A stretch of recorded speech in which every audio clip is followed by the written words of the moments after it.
मध्य प्रदेश विधानसभा के शीतकालीन सत्र के तीसरे दिन विधायक जयवर्धन सिंह ने चिकित्सा सेवा के तहत होने वाली जांचों का मुद्दा उठाया। जयवर्धन के सवाल पर सरकार ने 68,000 पन्नों की जानकारी दी है। वहीं उन्होंने आरोप लगाया है कि बीजेपी सरकार ने निजी साइंस हाउस कंपनी को काम दिया और 5 साल में 900 करोड़ का भुगतान किया, जबकि एमपी के सभी अस्पतालों में जांचें नहीं हो रही है। जयवर्धन ने आरोप लगाया है कि इस मामले में बहुत बड़ा घोटाला हुआ है। एक ही कंपनी को अलग अलग नाम से टेंडर दिए गए हैं। ईडी की रेड होने के बावजूद भ्रष्टाचारी कंपनी को 1 साल एक्सटेंशन दिया गया है। देखिए यह खास रिपोर्ट। मेरे पास उसका पूरी जानकारी भी है। ये मेरा आज का ही प्रश्न है, जिसमें अगर आप देखें तो बहुत बड़ा मामला है।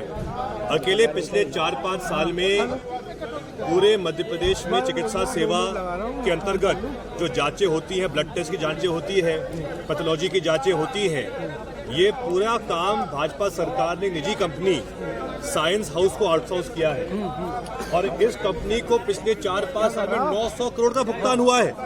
900 करोड़ का। अगर आप आज जाएंगे मध्य प्रदेश के कोई भी सामुदायिक स्वास्थ्य केंद्र में, सिविल अस्पताल में, प्राथमिक स्वास्थ्य केंद्र में, तो जांचें सब ठप पड़ी हैं, कहीं हो नहीं पा रही हैं। लेकिन इस निजी कंपनी को स्वास्थ्य विभाग ने 900 करोड़ रुपए भुगतान कर दिए हैं। ये इतना बड़ा पाप किया है भाजपा सरकार ने। इसमें मेरा सीधा आरोप है, इसमें बहुत बड़ा घोटाला किया गया है।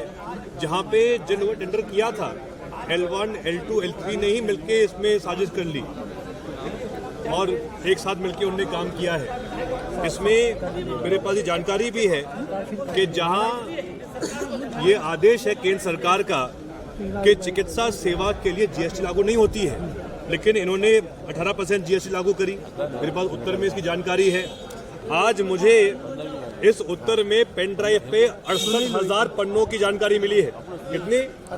68,000 पन्नों की जानकारी दी गई है। इसलिए मुझे सब कुछ लिखा है, परिशिष्ट में उपलब्ध है। ये पेन ड्राइव दी गई है, 68,000 पन्ने जिसमें है। इसके साथ साथ आश्चर्य की बात यह है कि प्राथमिक स्वास्थ्य केंद्र में और सामुदायिक स्वास्थ्य केंद्र में, सिविल अस्पताल में एक ही कंपनी को अलग अलग नामों से टेंडर दिया गया है।